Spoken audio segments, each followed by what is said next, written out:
Stroke వచ్చిన పేషెంట్కి blood thinner tablets ఎంతకాలం వాడాలి? లైఫ్ లాంగ్ వాడాలా లేక కొన్ని రోజులు మాత్రమేనా? ఇది చాలామంది పేషెంట్స్కి డౌట్. సో స్ట్రోక్ తర్వాత డాక్టర్స్ యూజువల్లీ యాంటీప్లేటెడ్ మెడిసిన్స్ అనేవి ప్రిస్క్రైబ్ చేస్తారు. సో యాస్పిరిన్ అని, క్లోపిడోగ్రిల్ అని చాలా మటుకు ఈ ట్యాబ్లెట్స్ యూస్ చేస్తారు. కానీ స్ట్రోక్ డ్యూరేషన్ మీద డిపెండ్ అయి ఉంటుంది. So minor stroke or TIA అయితే మనకి యాస్పిరిన్ ప్లస్ క్లోపిడోగ్రిల్ 2 ట్యాబ్లెట్స్ కలిపి 21 డేస్ ఇస్తారు. ఎందుకంటే ఇవి ఫస్ట్ ఫ్యూ వీక్స్లో స్ట్రోక్ వచ్చే రిస్క్ ఎక్కువ ఉంటుంది.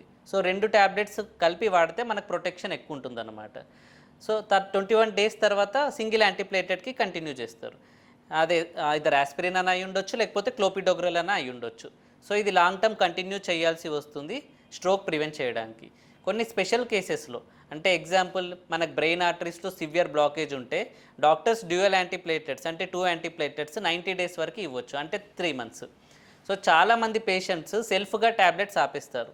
సో ఇది చాలా డేంజరస్, ఎందుకంటే స్ట్రోక్ మళ్ళీ వచ్చే ఛాన్సెస్ ఉంటాయి. సో కాబట్టి డాక్టర్ అడ్వైజ్ లేకుండా మెడిసిన్ స్టాప్ చేయడానికి లేదు. సో స్ట్రోక్ ప్రివెంట్ చేయడంలో correct medicines and correct duration చాలా ఇంపార్టెంట్. ఇలాంటి న్యూరాలజీ అవేర్నెస్ వీడియోస్ కోసం ఫాలో అవ్వండి. I'm doctor Krishna Chaitanya Reddy, consultant neuro physician at Onus Hospitals, and I'm available from 10 AM to 8 PM.